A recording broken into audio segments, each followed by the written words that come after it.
السلام علیکم دوستو، کیسے ہیں آپ سب؟ میں زبینہ فیاض ایک بار پھر آپ کے ساتھ میں شروع کر رہی ہوں داستان میر bye Humna Rajput episode number 11۔ اور شروع کرنے سے پہلے ہمیشہ کی طرح کہوں گی کہ اگر آپ میرے چینل پر نئے ہیں یا اگر چینل کو سبسکرائب نہیں کیا تو پلیز چینل کو سبسکرائب کر لیں، بیل آئیکن کو ضرور دبا دیں، کمنٹ کر کے ضرور بتائیں کہ آپ کو میرے پڑھے ہوئے ناولس کیسے لگتے ہیں، یہ ناول آپ کو کیسا لگ رہا ہے، کون سا کیریکٹر آپ کو زیادہ انٹرسٹنگ لگ رہا ہے، ضرور بتائیے گا۔ تو چلیے فی الحال ہم اس ناول کو سٹارٹ کرتے ہیں۔ شاہ ویلا کے باورچی خانے میں افراتفری مچی ہوئی تھی۔ مختلف قسموں کے کھانے کی ڈشز بنائی جا رہی تھی کیونکہ شاہجہاں بیگم کی خالہ اور ابراہیم سکندر کچھ دیر تک شاہ ویلا پہنچنے والے تھے۔ دوپہر کے 12 بج رہے تھے۔ اذان شاہ اور اسلان شاہ ایک ساتھ صبح کا ناشتہ کرتے ہی آفس کے لیے روانہ ہو گئے تھے، جبکہ شہرام اور زرداد شاہ اپنے اپنے روم میں تھے۔ ان دونوں میں سے کوئی بھی باہر نہیں آیا تھا۔ نور العین حوریہ بیگم اور شاہجہاں بیگم لوگوں کے ساتھ کچن کے کام کروا رہی تھی۔ اس کے اس طرح کام کرنے پر حوریہ بیگم اور شاہجہاں بیگم نے اعتراض کیا تھا، جس پر اس نے بڑی معصومیت سے یہ کہا تھا کہ مجھے کام کرنا اچھا لگتا ہے، ویسے بھی ماؤں کے ساتھ کام کرتے ہوئے الگ سا سکون ملتا ہے۔ میری ماں نہیں تھی نا، لیکن اب میری 2 مائیں ہیں، نور العین مسکرا کر نم لہجے میں بولی، جس پر ان دونوں نے اسے لاڈ سے اپنے گلے لگایا تھا۔ وہ جلد ہی شاہ ویلا کے مکینوں کے دلوں میں گھر کر گئی تھی، جس پر حوریہ بیگم اور شاہجہاں بیگم نے دوبارہ اعتراض نہیں اٹھایا تھا۔ وہ نہیں چاہتی تھی کہ اسے کچھ بھی برا لگے۔ کچھ ہی لمحوں میں ایک گاڑی شاہ ویلا کے گراج میں آ کر کھڑی ہوئی۔ گاڑی کا فرنٹ ڈور کھول کر گاڑی میں بیٹھا شخص اپنی پوری وجاہت سے باہر نکل کر آیا تھا۔ وہ ابراہیم سکندر تھا، 28 سالہ خوبرو نوجوان، نیلی سمندری آنکھوں والا، دبئی کی ملٹی نیشنل کمپنی کا مالک تھا۔ چہرے پر سجی مسکراہٹ کوئی بھی دیکھ کر اپنا دل ہار سکتا تھا۔ سب کو ہنسانے والا زندہ دل انسان تھا۔ اپنی دادی کا وہ لاڈلا پوتا تھا۔ ابراہیم سکندر نے گاڑی کی بیک سیٹ پر بیٹھی اپنی دادی کو دیکھا، جو اپنی آنکھوں پر بڑے بڑے گوگل لگائے ہوئے تھی، جس پر وہ ہنستا ہوا گاڑی کا ڈور کھول کر انہیں باہر آنے کا اشارہ کر گیا۔ ذکیہ بیگم گاڑی سے مسکرا کر باہر نکل آئی تھی۔ دادو یار، آپ ہی گوگل اتار دیں۔ ابراہیم ان کی آنکھوں پر لگے بڑے بڑے گوگل کو اتارتے ہوئے بولا، کیوں، اچھے تو لگ رہے ہیں، مجھے لگتا ہے آپ جیلس ہو رہے ہیں۔ ذکیہ بیگم منہ بناتی ہوئی بولی تھی، جبکہ وہ حیرانگی سے منہ کھولے اپنی دادی کی بات سن رہا تھا۔ وہ اور جیلس، بیچارہ ابراہیم صدمے میں چلا گیا تھا۔ واٹ دادو، میں جیلس ہو رہا ہوں؟ ابراہیم گاڑی کی بونٹ پر ہاتھ رکھتے اپنی طرف اشارہ کرتے ہوئے بولا، ہاں، کیونکہ بچے آپ صبح سے میری بیچاری گوگل کے پیچھے پڑے ہوئے ہیں۔ ہر منٹ بعد دادو گوگل اتار دے کی رٹ لگائے ہوئے تھے۔ ذکیہ بیگم اس کی نقل اتارتی ہوئی بولی، جس پر ابراہیم ان کے کیوٹ ایکسپریشنز بنانے پر ہنس کر ان کے گلے لگا تھا۔ ہاں ہاں ذکیہ ڈارلنگ، آپ کا یہ پوتا آپ سے جیلس نہیں ہوتا، وہ تو میں آپ کی پیاری پیاری آنکھوں کو دیکھنے کے لیے بول رہا تھا، جس پر کوئی بھی فدا ہو سکتا ہے۔ ویسے بھی آپ حسین ہیں، جوان ہیں، کوئی بھی بوڑھا آپ سے شادی کر سکتا ہے۔ ابراہیم ذکیہ بیگم کو اپنے حصار میں لیے بولتے ہوئے اندر شاہ مینشن کی طرف اپنے قدم بڑھا گیا۔ ہی بوڑھا کیوں؟ ذکیہ بیگم نے ابراہیم کی طرف گھور کر دیکھا تھا، جو انہیں جوان بھی کہہ رہا تھا اور ان کی شادی کسی بوڑھے سے کروا رہا تھا۔ وہ تو اس کی لاجک پر حیران ہو رہی تھی، جس پر وہ ان کے حیرانگی بھرے تاثرات پر کہا لگا گیا، جبکہ اس کے کہا لگاتے دیکھ ذکیہ بیگم نے منہ بنایا تھا۔ وہ سیلف آبسیسڈ لیڈی تھی۔ بڑا مسکرایا جا رہا ہے میرے بچے، ذکیہ بیگم ابراہیم کو ہنستے ہوئے دیکھ کر بولی تھی۔ جب سے اس نے شاہ مینشن میں قدم رکھا تھا تب سے مسلسل مسکرا رہا تھا، جس پر وہ ان کے اس طرح سوال پوچھنے پر خجل سا ہوا تھا، جبکہ ذکیہ بیگم اس کے مسکرانے کی وجہ جانتی تھی۔ اپنے پوتے کی زرتاشا کے لیے محبت کئی سالوں سے دیکھتی آئی تھی۔ اس کا زرتاشا کی ہر برتھ ڈے اور کامیابی پر اس کے لیے گفٹ لے کر اپنی الماری میں رکھنا، کیونکہ وہ سب چیزیں وہ اسے اپنا محرم بنا کر اس کے حوالے کرنا چاہتا تھا۔ حوریہ بیگم، شاہجہاں بیگم اور نور العین گاڑی کی آواز کو سنتی ہوئی باہر لاؤنج میں آئی۔ تبھی ابراہیم اور ذکیہ بیگم لاؤنج میں داخل ہوئے۔ السلام علیکم خالہ، شاہجہاں بیگم انہیں لاؤنج کے اندر آتے دیکھ کر ان کے گلے ملتے ہوئے بولی تھی۔ وعلیکم السلام بچے، ذکیہ بیگم اسے اپنے گلے لگاتی سلام کا جواب دیتی ہوئی بولی۔ ذکیہ بیگم اس سے الگ ہوتی ہوئی حوریہ بیگم سے ملی تھی، جبکہ شاہجہاں بیگم نے ابراہیم کو اپنے گلے لگایا تھا۔ کیسے ہو بچے؟ شاہجہاں بیگم اس کا ماتھا چومتے ہوئے بولی تھی۔ وہ ان کے بھائی کا لاڈلا بیٹا تھا۔ میں ٹھیک ہوں پھپھو، آپ کیسی ہے؟ ابراہیم ان کی طرف مسکرا کر بولا تھا۔ میں بھی ٹھیک ہوں بچے، شاہجہاں بیگم اسے جواب دیتی اسے لاؤنج میں رکھے صوفے پر بیٹھنے کا اشارہ کرتی ملازمہ کو کچھ کھانے پینے کا انتظام کرنے کا کہنے کے لیے کچن کی طرف چلی گئی۔ ذکیہ بیگم حوریہ بیگم سے ملتی ہوئی صوفے پر بیٹھ گئی تھی۔ تبھی ان کی نظر دور کھڑی نور العین کی طرف گئی تھی، جو اپنی انگلیاں چھٹکاتی ہوئی ان کی طرف دیکھ رہی تھی۔ حوریہ بیگم بچے، یہ پیاری سی بیٹی کس کی ہے؟ ذکیہ بیگم نے حوریہ بیگم کی طرف دیکھ کر استفسار کیا تھا۔ یہ خالہ میرے اصلان بچے کی دلہن ہے اور میری پیاری بیٹی بھی۔ حوریہ بیگم لاڑ سے نور العین کو گلے لگاتی ہوئی بولی تھی۔ ماشاء اللہ، اصلان بیٹے کی پسند تو لاجواب ہے۔ ذکیہ بیگم نور العین کی تعریف کرتی ہوئی بولی تھی۔ نور العین ان کی تعریف کرنے پر بلش کر گئی تھی۔ ادھر آؤ بچے، ذکیہ بیگم اسے اپنے پاس آنے کا اشارہ کرتی ہوئی بولی تھی۔ وہ جس پر نور العین چھوٹے چھوٹے قدم اٹھاتی ہوئی ان کے ساتھ آ کر بیٹھ گئی، جس پر ذکیہ بیگم نے اپنے ہاتھ میں پکڑے بیگ میں سے کئی بڑے بڑے نوٹ نکال کر اس کے سر سے وار رہی تھی، جبکہ نور العین ہوق سے انہیں دیکھ رہی تھی۔ اتنی پیاری ہماری بیٹی ہے، کسی کی نظر نہ لگے۔ ذکیہ بیگم اس کے سر سے پیسے وارتے ہوئے ملازمہ کو تھما چکی تھی، جو میز پر کھانے پینے کی چیزوں کو سیٹ کر رہی تھی، جبکہ ملازمہ خوش ہوتی ہوئی اندر کچن میں چلی گئی۔ نور العین ان کی محبت پر مسکراتی تھی۔ خوب ساری باتیں کرنے کے بعد شاہجہاں بیگم انہیں آرام کرنے کا کہتی ہوئی ان کو کمرے تک چھوڑ آئی تھی، جو انہوں نے ان کے لیے سیٹ کروائے تھے۔ کیونکہ ابھی لنچ میں کافی ٹائم پڑا تھا، جبکہ ابراہیم کی نظریں زرتاشا کو ڈھونڈ رہی تھی۔ زرتاشا باہر ہوتی تو ہی ابراہیم سکندر کو نظر آتی، جس پر اپنے دل پر بڑا سا پتھر رکھے ہوئے شاہجہاں بیگم کے بتائے گئے کمرے کی طرف چلا گیا۔ ارادہ کچھ دیر تک آرام کرنے کا تھا۔ میں سمجھا نہیں فارس بچے، آپ کی بات۔ وحش شاہ نے فارس خانزادہ کی طرف دیکھ کر بولے۔ فارس خانزادہ نے ایک نظر اپنے سے دور کھڑے حیدر کو دیکھا، جو اس کی طرف دیکھ رہا تھا جیسے پوچھ رہا ہو تم نے بتایا نہیں ہوا، جس پر اس نے نام سر ہلایا۔ اس کے نام سر ہلانے پر فارس خانزادہ نے گھور کر اس کی طرف دیکھا۔ بڑے بابا، آپ جانتے ہیں ہماری عنایہ کھو گئی تھی۔ فارس خانزادہ ان کی طرف دیکھ کر بولا، جو اسے ہی سن رہے تھے۔ لیکن بچے، عنایہ تو نہیں بڑے بابا، ہماری عنایہ زندہ ہے۔ فارس خانزادہ ان کی بات کاٹ کر بولا تھا۔ زندہ؟ وحش شاہ نے لڑکھڑاتی ہوئی آواز میں استفسار کیا۔ جی بڑے بابا، ہماری عنایہ زندہ ہے۔ آپ کو پتہ ہے وہ کون ہے؟ جبکہ وہاب اور احد خاموشی سے اس کی طرف مسکرا کر دیکھ رہے تھے، اور حیدر فارس خانزادہ کو دیکھ رہا تھا۔ جیسے جیسے وہ بول رہا تھا، اسے اپنی موت صاف نظر آ رہی تھی۔ آلتو جلالتو آئی بلا کو ٹالتو، حیدر منہ ہی منہ میں بڑبڑا رہا تھا۔ کون ہے؟ وحش شاہ نے اس کی طرف دیکھ کر بولا۔ وہ نور العین ہے۔ فارس خانزادہ نے ان کی سماعتوں میں بم پھوڑا تھا۔ نور العین؟ بچے، وہ ہمارے بھائی کی بیٹی؟ یا اللہ! وحش شاہ خوشی کے مارے چلا اٹھے تھے۔ اس لیے مجھے نور العین بچے میں کسی اپنے کی پرچھائی نظر آتی تھی۔ کیوں ایسا لگتا تھا جیسے ہمارا اس کے ساتھ صدیوں سے رشتہ ہے؟ کیوں اس کا لہجہ ہمیں اپنائیت بھرا لگتا تھا؟ آج انہیں اپنے ہر سوال کا جواب مل گیا تھا۔ وحش شاہ خوشی سے بولے۔ یہ غم ان سب کو کھا گیا تھا کہ وہ اپنے بھائی کی ننھی پری کو بچا نہیں پائے تھے۔ ہم ملنا چاہتے ہیں اپنی پرنسس سے۔ احد خانزادہ نے وحش شاہ کی طرف دیکھ کر بولا۔ ہاں ہاں، تم لوگ جب مرضی آؤ، تم لوگوں کا اپنا گھر ہے۔ وحش شاہ اسے اپنے ساتھ لگاتے ہوئے بولے۔ ان سب کی آنکھوں میں نمی چمکی تھی۔ لیکن ایک سوال، تم لوگوں کو کیسے پتہ چلا تھا کہ نور العین ہی ہماری عنایہ ہے؟ وہ آج اپنے ذہن میں آئے سوال کو پوچھ بیٹھے تھے۔ بڑے بابا، وہ فارس خانزادہ ابھی بول رہا تھا جب حیدر نے نام سر کو ہلایا تھا، جیسے کہہ رہا ہو بھائی نہ کر کیوں مروائے گا، جبکہ اس کی غیر ہوتی حالت پر وہاب خانزادہ کا قہقہا چھوٹا تھا۔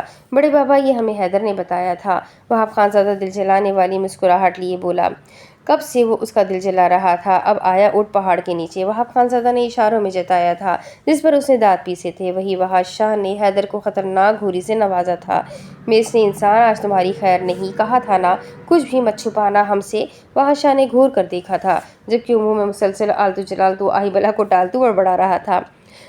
بڑے بابا، وہ میں آپ کو بتانا چاہتا تھا، حیدر منمناتی ہوئی آواز میں بولا۔ نا بچے، اب بتانے کا وقت گیا، اب تو تمہاری سزا کا وقت ہے۔